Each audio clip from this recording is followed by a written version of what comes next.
Before we dive in, let's just say this out loud. If the words Hosea and sexual intimacy in the same sentence make you shift a little in your chair, well, you're not alone. But Scripture doesn't blush, and neither should we. In Hosea chapter 2, we see a God who doesn't just forgive betrayal, He restores intimacy, renews trust, and turns what once felt broken into a door of hope. Today's conversation is about that kind of restoration in marriage, the kind that goes deeper than flowers, apologies, or finally agreeing on where to eat dinner. We're talking honestly about restoring and renewing your sexual relationship without shame, without pressure, and maybe with a little laughter along the way, because if you can't laugh together, intimacy gets real awkward real fast.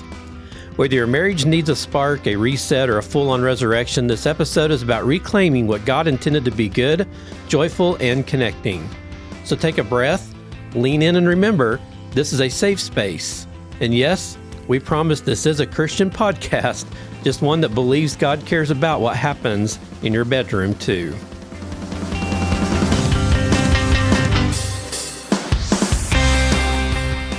Welcome to Marriage Life and More. This is a podcast about marriage, Bible, and book studies, and we interview people that have inspiring stories. I'm Daniel Moore, your host, and sitting over here next to me once again is my beautiful co-host, my wife, Michelle. Hey.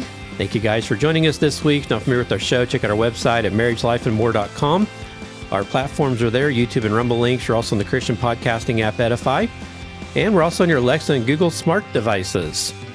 If you're a fan of our show, please subscribe. Before you leave a comment on our platforms, give us a thumbs up or a 5-star review on Apple Podcast, and we'd be grateful to you for doing that. Now, as we mentioned here for some time now, I do have a couple of books available, and just want to let you know that I was actually on another podcast here over the last about a few weeks ago and did an interview on my Marriage as a Mission book. So if you want to check that out, go check out the podcast. It's Time to Rise Up podcast.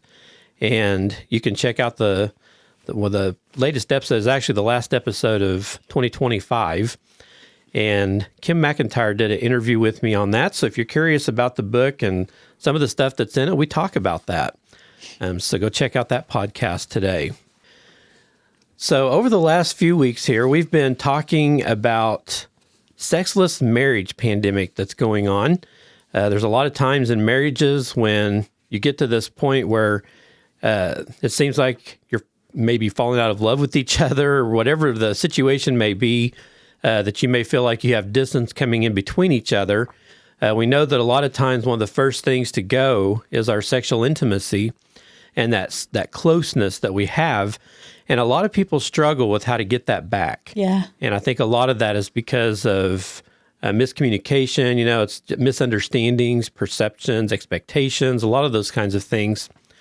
Well, here a couple of weeks ago, I guess it was last week, we started talking about resurrecting sex. There was 4 steps to that, and we made it through 2 of those. So this week, we're going to continue and finish this discussion on the growing pandemic of sexless marriages on this week's episode of Marriage, Life, and More.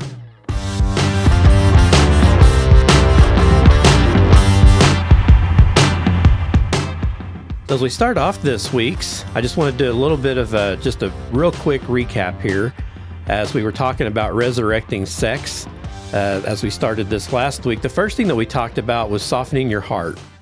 And Michelle and I, we sit down and talk through that on how if you have a hardened heart, it's really hard to open up to each other. Right. And so a lot of times, not only that it's not just the sex side that suffers whenever that takes place, but we do know that if you have a hardened heart between each other, that it's definitely really hard to get that intimacy back into the storyline at that point.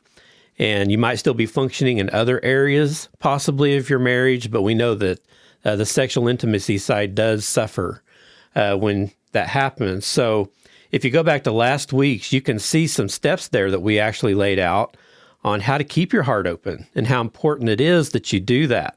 Also, last week, we talked about sometimes when we have this issue of sexless marriage, it's because there's issues that are going on that neither spouse has talked about. And so there's a complete misunderstanding of what's taking place.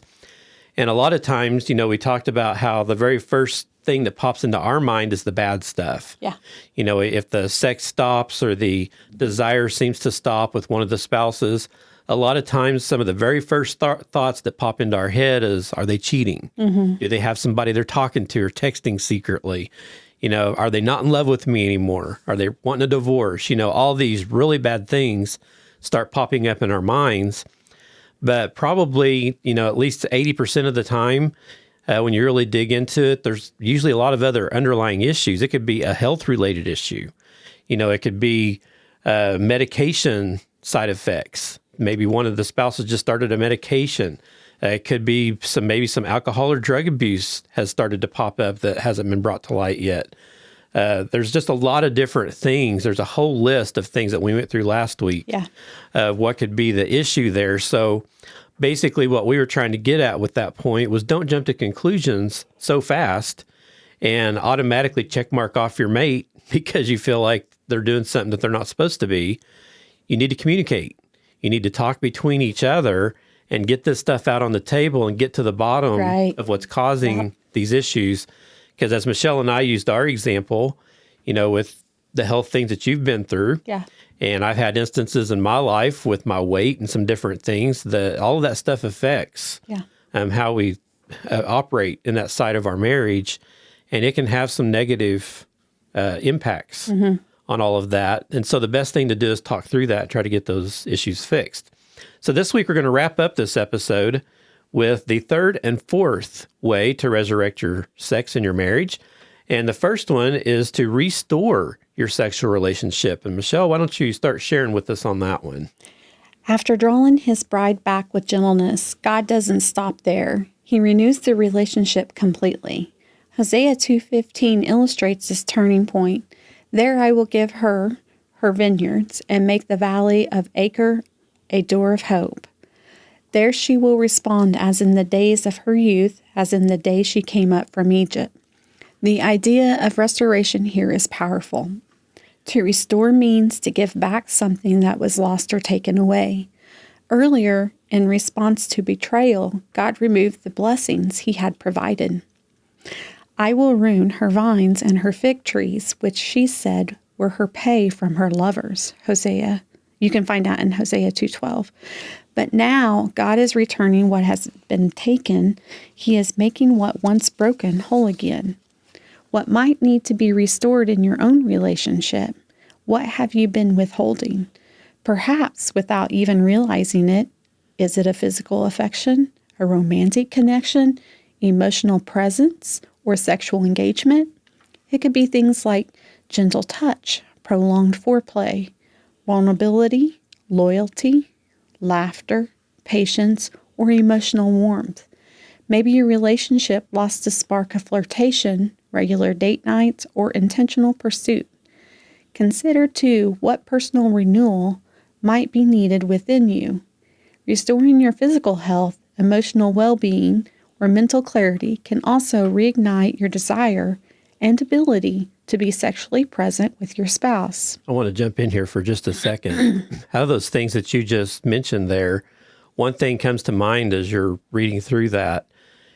When we're looking at what we're talking about here with restoring what we've lost, and we know that if we're going to truly restore something, that let's look at it like, you restore a car. Right. You have an old hot rod, and you restore that. When you actually restore that car or that truck, it's going to look almost like it did when you bought it brand new, right? Right. And at that point, you're going to take care of that vehicle. You're going to do whatever it takes to maintain it, keep it clean, whatever it takes, keep it in the garage. Mm-hmm. It's going to be your baby because you have all this time and effort thrown into that. That's a true restoration. Now, if I say I'm going to restore the car and I get the outside rust cut out and filled in and I get the primer on it, but then I lose interest and stop, the interior's not done, the motor hasn't been rebuilt, I have not repainted it yet, I push it out in the backyard and I let it sit there and start to rust again, that's not a restoration. That's a good analogy. That is, at that point, it's good. I have lost interest and I have not put my intentions where they need to be. I have not kept my promises. There's just a lot of things that at one point I was just so excited and telling everybody I'm going to restore this car. And then I start, and then all of a sudden I lose that interest. That's good. And when you look at these things that you mentioned here, what are some of the things that needs to be restored in your relationship? And you mentioned some of the things like emotional presence, gentle touch, prolonged foreplay, vulnerability, loyalty, laughter, patience, or emotional warmth. Those have to be intentional. Those are things that if you don't follow through, you're not going to get any good result by trying to put those back into place, because no matter how hard you try or no matter what you do to try to restore that gentle, and I think what I'm getting to here is the longer we're married, it's real easy to fall into that rut where we don't do the foreplay anymore, or the gentle touch. The loyalty can still be there probably, but laughter, you and I have had discussions about that before. And using that as an example, you accuse me sometimes of not laughing as much in our marriage as what I used to. Or other people around, they'll crack a joke and I'll laugh at them, but I don't laugh at you. And That's because I don't make funny jokes. I try, but it doesn't work. And you do sometimes. Not very and I laugh often. at them when you do. Not very often. But, that's something I've intentionally had to start paying attention to, because it wasn't that I didn't want to laugh around you. But again, when you're married to someone for so long and you start just letting the average, everyday, mundane cycle, day, night, and you start taking the intimacy levels out of it and all that kind of thing, it's real easy to just get so comfortable with your spouse, being around them 24/7, that it's easy sometimes to lose the focus on some of those things that you used to be intentional with when you were trying to win them over. Right. It's a whole different world the longer time goes along. And so this is just a reminder. You do have to get to a point where if you're going to keep the spark alive and you're going to keep your marriage in a place that it should be, then you need to always be doing kind of a rewind and think about how it all started and keep that stuff integrated into your marriage all the time. Right. Try not to let that fade away.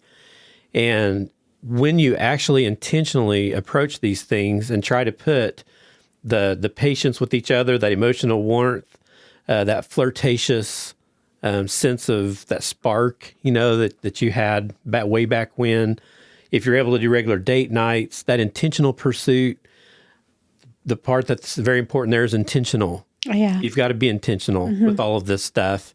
And if you are actually successful in being able to reconstruct these things and put them back into your marriage, then you have a full restoration. Yeah. You're able to have a marriage again like you had once before. And do you have anything to add to that? No, actually, that was really good. As you was reading through that, it's like I can see where even in our own marriage in the past that we have actually failed on a lot of those areas. Some of them we probably kept in place, but some of them we did not. And it did have an effect on our relationship. Well, and I think now, it just, because, we're two middle-aged people. I guess define middle-aged. We're between 45 and 55. We're halfway there. Yeah. So, we work, we come home, we make supper, we clean supper up, and, we sit down and we'll either watch TV, read a book, or, do our conversations, or we may have other things to do. But it's real easy just to get so used to that. And, and when it was talking about the spark of flirtation, I feel like, even for you and me, we are intentional with some of that. We are very intentional with always trying to uplift with each other. And, one of my things is this Saturday, I try to keep that's our day, whatever it may do, because I want to be intentional to our marriage. Right. And, that's our one day that we take together. And I think it's very important, like it says date night, that's our date day, because we are so busy with things, maybe not just ministry, but our jobs, grandchildren, family, friends, church. There's just so much that you have to be intentional in these small things. But I think, you have to be intentional in the flirtatious part. If you and your spouse write them a love note, hide it somewhere, or, just tap them on the rear, and be like, oh, you're sexy, Yeah. Just do something that's just like not normal, that you did a long time ago. Yeah. You may be less hair on the top of your head, and you may be 50 pounds overweight or whatever. Do something that maybe like get their heart racing a little bit. Yeah. Be intentional. We'll go ahead and continue there. Okay, God not only restores intimacy, but also gives back hope. The part of Hosea is especially meaningful because the valley of Acre was known as a place of punishment and defeat. Yet, God transforms it into a symbol of promise and potential, a door of hope. This shift mirrors what can happen in a marriage when painful sexual history is redeemed instead of hidden. A sexless marriage often represents accumulated pain, moments of feeling ignored, used, betrayed, or ashamed. These memories become emotional anchors. The sting of the past rejections, comparisons to past partners, or the lingering shame of uncomfortable or degrading experiences. But time alone doesn't heal these wounds. You must intentionally reclaim those memories and offer them to God to be rewritten as part of your healing story. One meaningful way to do this is through ritual. Much like dedicating a new home, we suggest you spiritually reclaim your bedroom, the space where your intimacy lives. Write verses of scripture on note cards or slips of paper and place them behind your headboard, on your nightstands, or even under your mattress. An invitation for God's truth and peace to reign in that sacred place. This intentional act can shift your mindset and bring your focus back to what God intends for your marriage: intimacy, unity, and hope. I really like that. Yep. I've not really ever thought about doing something like that.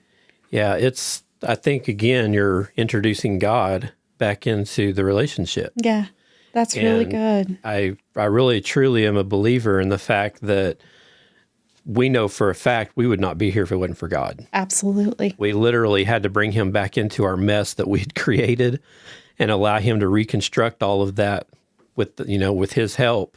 We were able to bring back our marriage where it needed to be. Mm-hmm. But if we had never have done that, we possibly wouldn't even be sitting here today. I think I'm going to try that. I'm going to put some scriptures in some places. So here are some of the favorite verses that can help purify painful memories and renew your vision of your marriage bed and your connection as a couple. Whatever house you enter, first say, "Peace be to this house." That's found in Luke 10:5. Because you have made the Lord your dwelling place, the Most High, who is my refuge. No evil shall be allowed to befall you. No plague come near your tent. That's found in Psalm 91:9-10. By wisdom, a house is built, and by understanding it is established. By knowledge, the rooms are filled with precious and pleasant riches. That's found in Proverbs 24:3-4. For you, O Lord God, have spoken, and with your blessing shall the house of your servant be blessed forever. 2 Samuel 7:29. We all know this one too. But as for me and my house, we will serve the Lord. Amen. That's found in Joshua 24:15. Restoring hope begins when you intentionally confront and reclaim difficult memories or past experiences. However, if the wounds run deep or the trauma has been intense, it may be necessary to seek professional help. A skilled Christian counselor can walk with you through the healing process, helping you work through the pain and move forward with renewed strength and clarity. A great resource is Focus on the Family's Christian Counselor Referral Network, which allows you to search for trusted professionals based on your location and area of need. And the website for that is christiancounselors.network. And we do encourage you to utilize that if it's something that you feel is necessary. And one thing that you mentioned here that I want to bring out real quickly before we move on to number 4 is the fact that time heals everything. Yeah. there's no truth to that really, because Amen. no matter how much time passes, that thing still happened. Yeah. You still had that reaction to that thing, and it hurt and damaged you in a way that was probably never corrected or fixed. And so one thing that I do like about the way that this was, the way that we put this together here to try to help everyone kind of see through this, restoring hope. So we know that whenever we damage our relationship between each other, one of the first things we do is we lose hope. Yeah. And the fact that it's ever going to be the same again. Right. We lose hope in the fact that we're ever going to be able to fix it or ever get back to where we were. And a lot of times the reason that we always give up on things and we decide just to sever the ties and move on in life and go somewhere different is because we just don't have any hope that it's ever going to be fixed the way that it's supposed to be. But one thing that, as you were sharing there, that's very important is to remember restoring hope begins when you intentionally confront and reclaim difficult memories or past experiences. And how are you going to intentionally confront those or reclaim them? You're going to have to communicate with the person or whatever the situation was that caused that failure in your life, whether if it was your fault, if it was the other person's fault, no matter what it was. You're going to have to get together with the 2 or 3 or however many people are involved in that scenario, and you're going to have to talk that through and have some forgiveness and some mercy and some grace be introduced into that situation so that you can heal. And that's why it's so important too that, you know, as you finish there, you mentioned getting counseling possibly with good Christian counselors, because sometimes things cut so deep that it's really hard for us to work through that stuff on our own. And sometimes if it's you and a spouse, the other spouse may still not completely understand. And so they have a hard time trying to help you walk through that as well, or they might be the cause of what's going on. And so that's a whole different dynamic there as well. But in essence, you know, that old saying that time heals all wounds, there's a little smidget of truth in that to an extent, in the fact that the further you get away from things, the easier it is to file it in the back of your mind where you just don't think about it as much as you used to. Right. But most generally, whenever that issue someday, if for some reason it's brought back to the front again, you're going to relive that hurt, in all those bad things that happened during that time because you never dealt with it. Yep. You're going to relive all of that all over again. It's a very unhealthy way to live. And so I just wanted to bring that out there and on that, as kind of wrapping up that point there on restoring your sexual relationship, is anything that's ever happened to you that's been a bad thing, make sure that somehow you confront those. Pray over things before you jump into it. Let God lead you. Yeah. And try to fix those things that need to be fixed.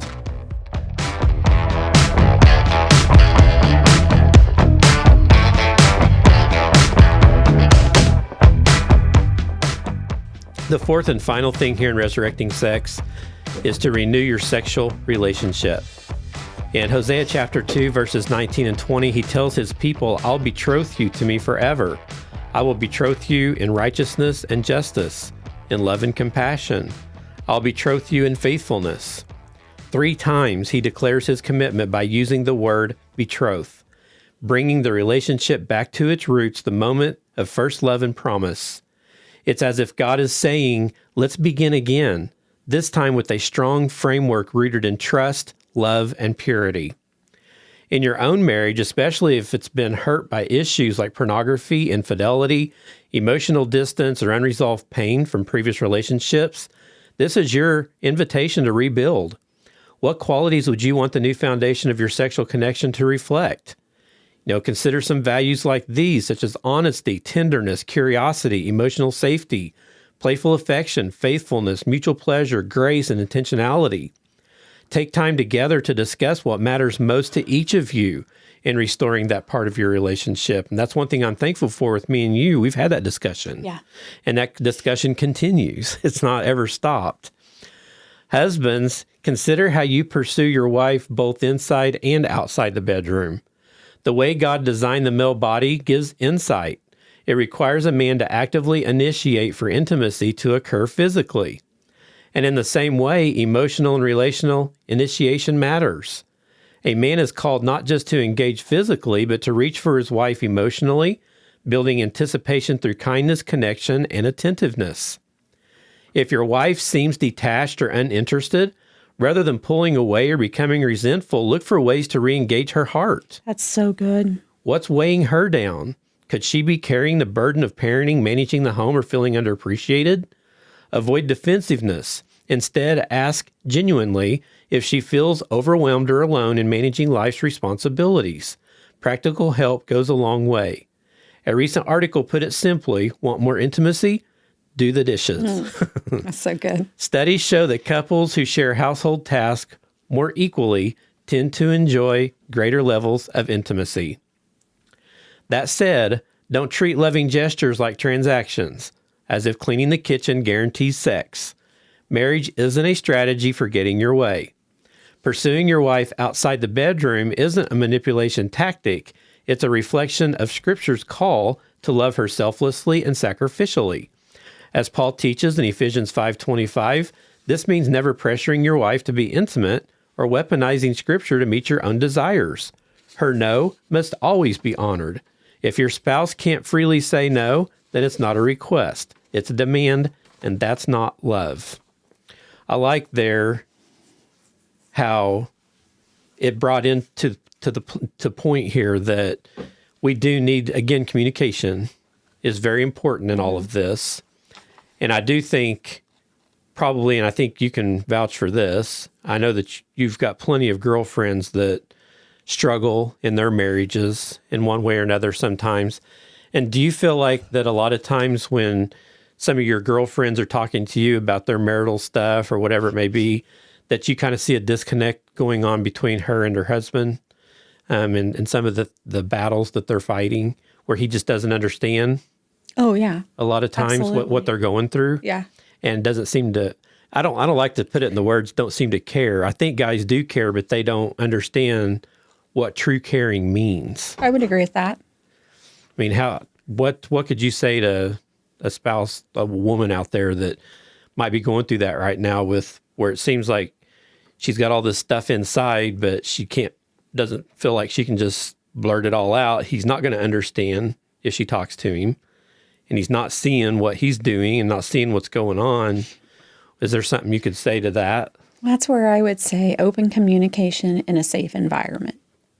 I mean, in all reality, if you really think about it, if a wife is feeling like she has so much going on, and you see this in the marriage or, when two people choose to live together and have children or whatever, but for most of the time, the female carries the load.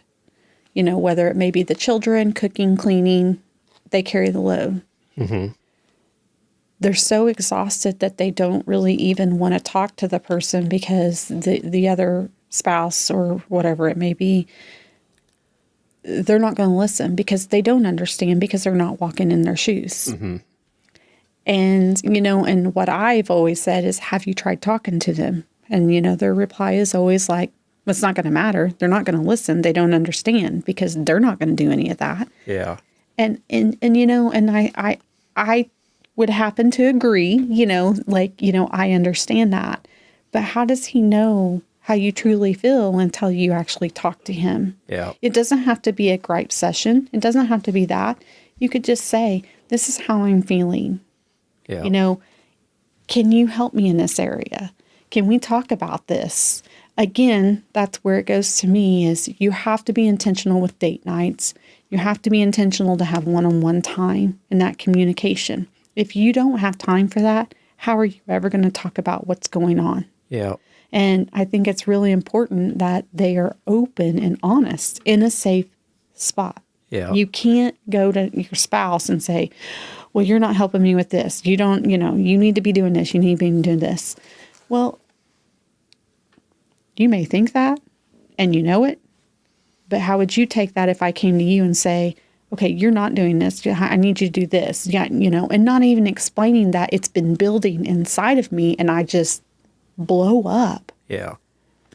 Yeah, I'd look at it as micromanaging. Yeah, you would. Yeah. Yeah. Yeah, so I think, like you said, the biggest thing is to have those hard conversations because sometimes those are going to be some hard ones. In a loving manner. Yeah. Speak truth in love. Yep. Yeah. So finishing up on the guys here in the bedroom, aim for mutual enjoyment. Intimacy shouldn't revolve only around your climax. Focus on creating an experience that values both of you. Your wife's needs are just as meaningful as yours. Woo her sexually by treating her desires with care. Take your time during foreplay. Speak lovingly to her. Prioritize her pleasure and follow intimacy with warmth and connection. Let her feel seen, cherished, and emotionally safe. Make her feel like your lifelong companion, not a means to an end. If you're unsure what she enjoys or needs sexually, don't guess at it.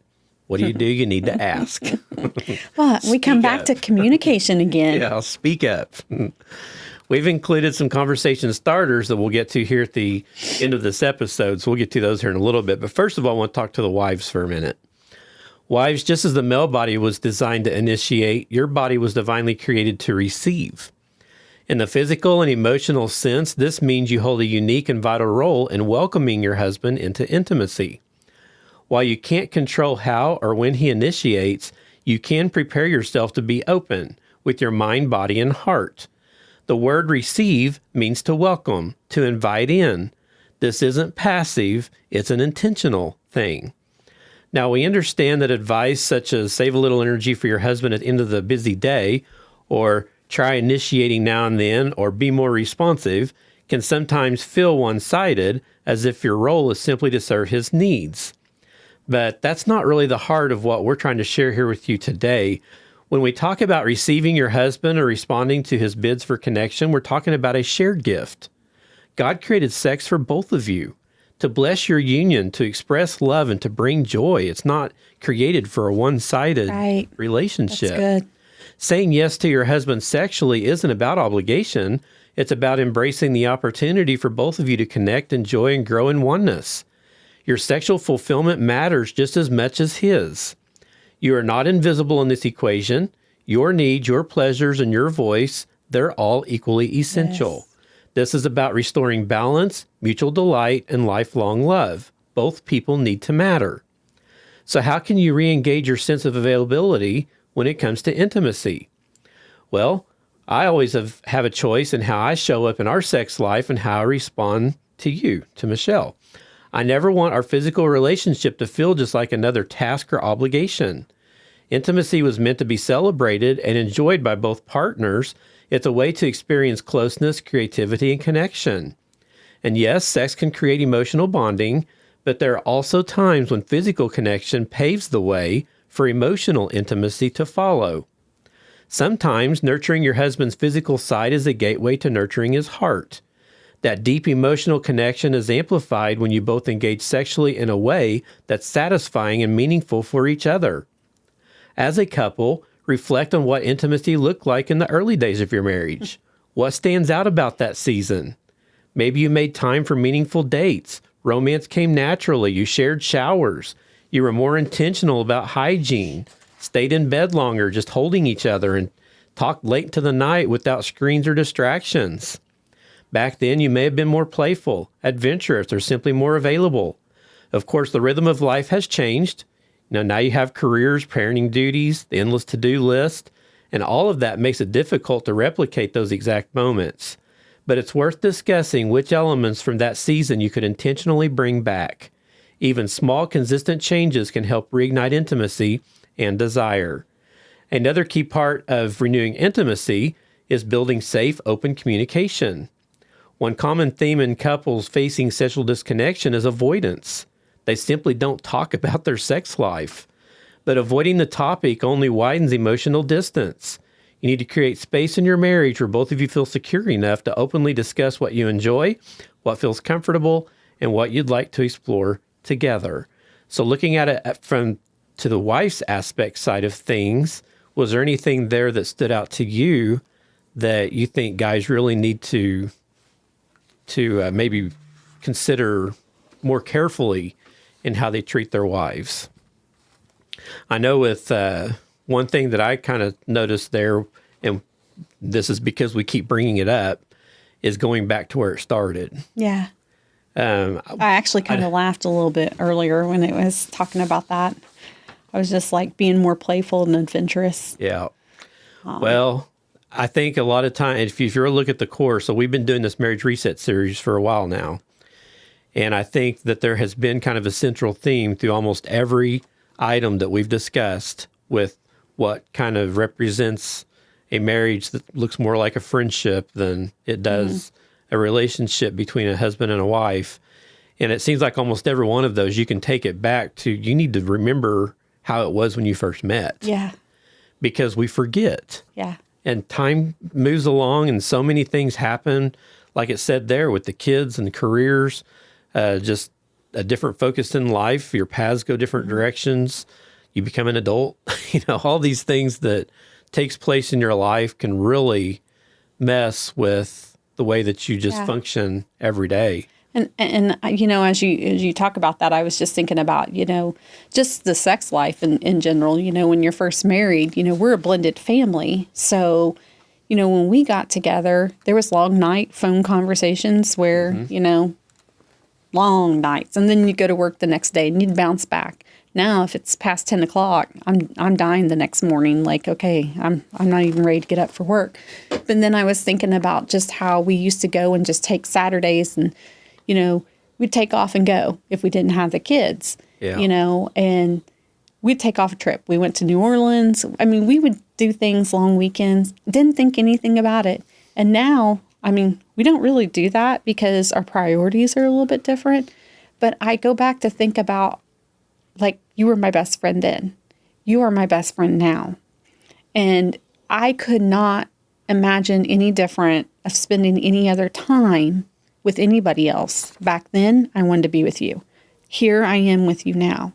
But I have to be more intentional on certain things because, like going for walks, we used to do that all the time. Mm-hmm. There are things that you have to go back and you have to make sure, just thinking about certain things and from the very beginning. Yeah. Now, we did have a rough marriage at the very beginning, but there was still joy in areas of our marriage, and there was still happiness and stuff like that. We still sabotaged each other. Had seasons, yeah. But I go back to those good memories, and I think about where we are now, and I just think about how you have to be intentional with some of that. Yeah. And honestly, let's just think about this. Again, we're middle-aged. When you're in your 20s or whatever, sex is a big difference. Yeah. You want it all the time. Usually it's either the man wants it all the time or the female wants it all the time. And then there's times that you both want it. As you get older, it's totally different. Your sex life is different. You don't have to have it unless some people do all the time. But it means it's so much more meaningful now. I never would have thought back then that you could have topped it. But now it's so different and so loving. And it's hard to explain, but I'm like, there are good things about the past, but yet the present is so good. Yeah. God is good in the marriage. And I just think about, if you walk in a marriage ordained by God, back from when we did get married to where we are now, how much more would it have been? Yeah. I wouldn't change anything, but I think about that. Yeah. There's a lot of truth in all of that. And this week's really is probably a good one to bookmark because of just us sharing the differences between the guys and the girls. There's a lot of valuable information there because it's easy again to forget what makes you tick as a girl, as a female, because I get my ways. I know what I want as a guy.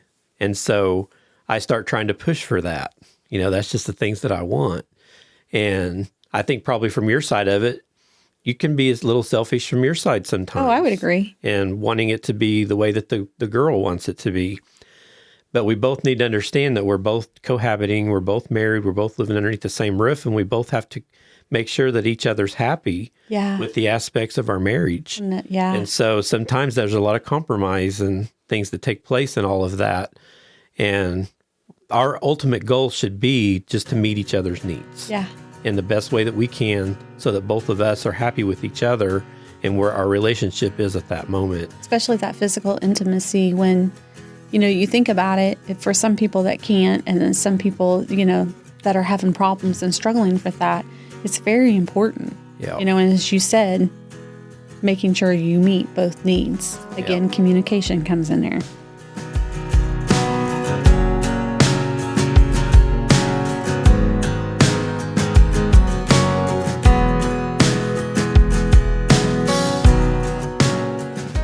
So as we go ahead and wrap up this week's episode and this actual complete episode on sexless marriage, who would have known this would have been a 4-week episode? But I think we've hopefully done some justice to it and maybe shared some things that's maybe opened some eyes, in different relationships as you guys listen to this. And of course, we talk about it all the time. We run it into the ground, but we're going to talk about it again. Communication. It's so important. And one thing that we've talked about throughout this episode here with the sexless marriage is it's hard to fix these issues if we don't talk, but yet we know a lot of spouses are nervous to talk to each other about it. Yeah. It's just real hard to bring up your sex life. And we both want to feel like we're fully successful in taking care of each other sexually. We don't like to, realize the fact that we might be lacking in some areas. But you won't know that, though, until you talk about it. Well, right? I'm going to use an example, and this is probably TMI. But, we were having a discussion the other day just simply about our sex life. And, after everything I went through with being, having all those surgeries and everything, what once was, it was great because you knew what I wanted. And, now it's so hard. And, for me to communicate to you and you to communicate to me because I'm not the same anymore. You feel somewhat like I'm a failure, like I can't do what I used to do to make you happy. But, and I communicate to you as in like, it doesn't matter. It's just in my body, there's no hormones there, it's just, and we talk about it and we have that conversation because there's other things that like now I'm having to, cuddle is our thing. That's my thing, and like I said, it's TMI. I'm sorry, people, but I just want to let you guys know communication is so important when it comes to that, because when you go through things, if you don't share that with your spouse and you withhold from them and just act like everything's okay, you're not, how do I want to say this? You're not doing any justice, not only to your heart, but your physical body and your emotional part.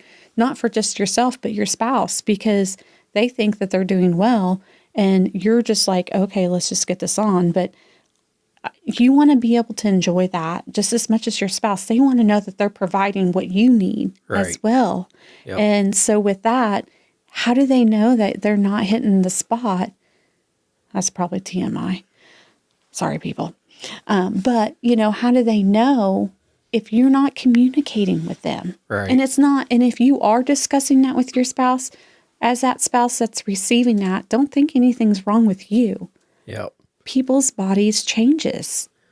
That's one of the things that I feel like even as you get older, there's things that happen, especially we all know women change. They go through the change, so things do end up differently. Yep. And as, men can change, So as females, if you know something's going on with your spouse, make sure that you're communicating with that. Right. Sorry, so I got TMI on that one. Yeah, that's fine. We're going to actually share some things right now on how to communicate, because you might be thinking, well, this is all great, but how do I do that? And so we're going to walk real quickly here through this as we close today's episode.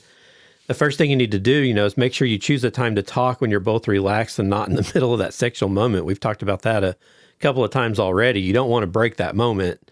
Enjoy it while it's there. You can talk later. Bringing up concerns right before or after sex can make your spouse feel ambushed or defensive. Yeah. And that's very important to remember. You need to put a little bit of distance between that so that you're not ambushing those actual intimate moments you are having already. And what enjoyment you do get, you can negate all of that if you jump into a conversation too quickly to make it sound like you're judging your other spouse on their performance. So you don't want that to happen.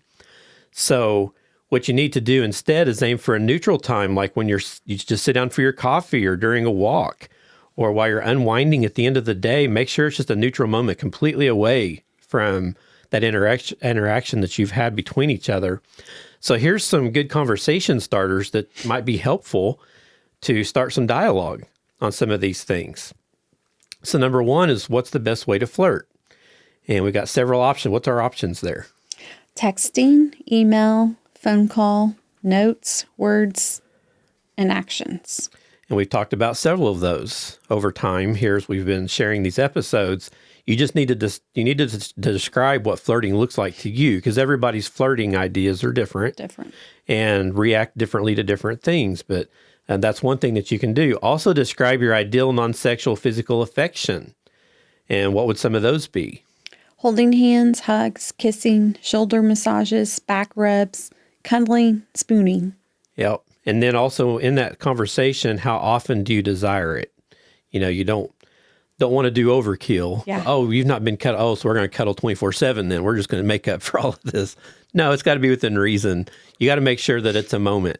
You're making a moment when all of that happens, and you're taking care of each other with that physical touch.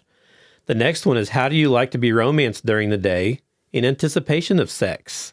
We've talked about before how just throughout the day, we'll shoot ourselves stupid emails sometimes, or we'll little text. We mostly do text. Making faces and text or stuff like that. Pictures of ourselves. And that's not to initiate sex later that night. That's just to keep that communication and that fun time, that fun banter that we have between each other just going on throughout the day, that we're thinking about each other. That can transform, though, later into a good, time of intimacy if that's where that heads. But that's another way that you can do that. Is connecting emotionally before we have sex important to you? If so, how would you like to connect? That's another good question to ask each other. Another one, what do you remember about the first time we had sex? Again, we go back to the beginning and kind of reminisce a little bit about some of our memories that we've had over time. On a scale of 1 to 10, how strong is your sex drive? Is it increasing or is it diminishing? Of course, if you ask that question, be prepared for whatever the answer is, because if it's diminishing, that's probably going to create another conversation to make sure that you guys, and it's nothing judgmental. It's just a conversation of, okay, so if it is diminishing, what do we both need to do to make sure that we are both still okay after all of this happens and whatever? Make sure that you have good communication to talk through that. So given your current sex drive, how often would you like to have sex? Or describe the perfect evening of lovemaking? Or how could our sex life become even better? What do I wear that puts you in the mood? Some of these, I'm like, oh my gosh. And that definitely changes, for sure. The less, the better, right? Apparently so. Do you have a favorite sex position, and why is it your favorite? What turns you off sexually? Is there anything sexually you find wrong, offensive, or distasteful? Those are very important, because sometimes one spouse can force another spouse into doing something they are not comfortable doing and do not want to do, and they'll never enjoy that. Right. And so you have to be careful with those kinds of situations and make sure that your spouses you're both on the same level to an extent of what it's going to take to make both of you as happy as possible with what's going on there. And so you don't want to be forcing people into doing things. Sexually, do you prefer to make the first move, or do you want the other spouse to do it? What do I do that gives you the most sexual pleasure? What do you fantasize about? And that could get dangerous. What kind of fantasizing is okay with you? That's an important question, because sometimes some people's minds run crazy and they start thinking about things they should not be thinking about. And so there is a good spot there to put some boundaries. Yeah. And with that kind of communication there. What do you want to show me that you're interested in having sex? What are your favorite foreplay activities? Where are some places you would like to have sex outside of our bedroom? Getting creative. Wow. What do you like to do right after making love? Great sex requires regular communication.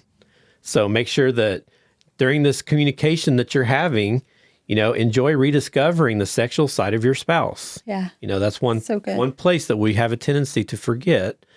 As time moves along and kids come in and all this other stuff that takes up our space, it's real easy to forget sometimes that there is a part of us as a husband and wife that we need to nurture deeply and take care of. So I think that's a lot of good conversation. There's many more too that you could probably come up with on your own. The important thing is to be talking, right? We want to make sure that we're having that communication with each other so that we can both understand each other and what our expectations are and things that we do or don't like to do, whatever, all that stuff's important. Even to us, if we've been married 20 or 30 plus years, sometimes, that stuff is very important to cover again. So that's some good conversation starters that you guys could put into place as you're trying to navigate through this time in your life where maybe the intimate side of your relationship is really failing and you're having some major issues. That might be a way that you can bring that up. So Hosea 2:20 concludes with God saying, "And you shall know the Lord." When God says this to his bride, he uses the word yada, which refers to a deep, intimate knowing, not just intellectual understanding, but a fully bodied heart-level connection. God promises to give himself completely, to be truly known, and to truly know in return. So don't let Seinfeld, if you remember our very first episode and our very first part in this episode, don't let Seinfeld or anyone for that matter hijack your yada, yada, yada and distract you from what God originally designed this word to mean. In the biblical sense, yada speaks to a beautiful, intimate connection, being fully known by your spouse, knowing them in return, and sharing in the joy of physical intimacy. Sex is one of God's precious gifts to marriage. Embrace that truth and take time as a couple to define what a healthy and mutually satisfying sexual relationship looks like to you. Talk honestly about your desires and needs, and work together to cultivate a rhythm of intimacy that honors both of you. Reviving this part of your marriage might take time, especially if it's been neglected or wounded, but don't be discouraged. Celebrate the small steps forward. As trust and openness grow, so will your connection. Yeah. Yada is a sacred and powerful gift. Cherish it, nourish it, and protect it with intention. So good. I love how that ends. Yes. And so hopefully over these last 4 weeks here, I pray that something that we have shared with you all maybe has been that aha moment, that little light bulb's clicked on. And we pray over all of your marriages as you listen to these episodes that maybe something that is shared can help regrow that love and that intimacy between the two of you. Is there anything that you'd like to add to this one? No, I just want to apologize for my voice. Our weather has jumped from 30 degrees to 0 degrees to 60 degrees, back to 20 degrees. And now what are we, 60? Back in the 60s, yeah. And tomorrow's back in the 50s or 40s. And so I've been struggling with it. I'm sure you heard in last week's episode. So I do apologize that you hear a different voice back and forth. Yeah. I didn't marry somebody different. That's still Michelle. So, well, as we go this week, next week when we come back, we're going to start probably a 2-part episode on creating safety in your marriage. And that's a very important thing that has to take place if you're going to be able to have these conversations. Yeah. You got to have a safe space to talk about that. So that's coming up starting next week. If you'd like to reach out to us, our website is marriagelifeandmore.com. There's different ways you can reach out to us there. We'd like to hear some feedback from you if you have any to add to this conversation. But as we go, the takeaway from this episode is that roommates rarely have sex. Soulmates have sex often in a way that feels good to both people. So that's our takeaway from this episode on the rising epidemic of sexless marriages. Well, that's going to do it for this week. And as we go, we pray that your marriage is stronger and your walk with God is closer. This is an extension of Connecting the Gap Ministries, and we pray that you have a blessed week.